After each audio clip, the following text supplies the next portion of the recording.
Well, this embarrassing outing of Australian comedian and actress Rebel Wilson in the Sydney Morning Herald this week has triggered an international response now.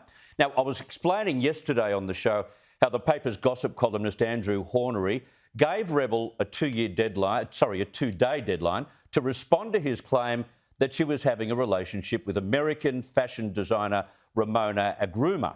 This led to Rebel herself getting on the front foot and reluctantly, as she explained, publicly revealing her status on social media. It led to the editor, Bevan Shields, claiming that it was a legitimate story. He defended what was done, but by the time Hornery later apologised, Shields' defence looked pretty shabby. The story was pulled. And the drama wasn't missed in Hollywood. Even Whoopi Goldberg and her friends on the show The View took the Herald, the reporter and the editor to task. Rebel Wilson, who came out on social media. Now, there's a lot of speculation that she did it to get ahead of a tabloid story in the Sydney Morning Herald about her relationship. Now, the man who wrote it even apologized, saying it was never his intention to out her. Well, you know that's not true, because if it wasn't your intention, you wouldn't have done it. But is the only... I'm sorry. I'm sorry.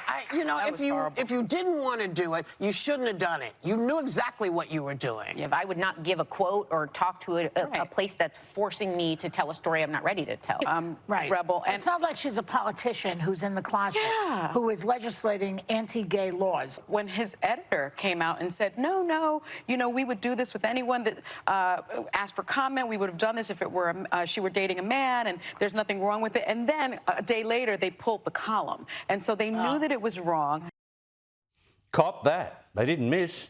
The story has been pulled, but no word yet on whether editor or reporter or both will face any disciplinary measures. Surely the days, though, of outing stars for their sexuality are over. Are we still that fascinated in that kind of stuff? It's not just a very private thing, but it can have devastating repercussions for some who are simply not ready to be so open.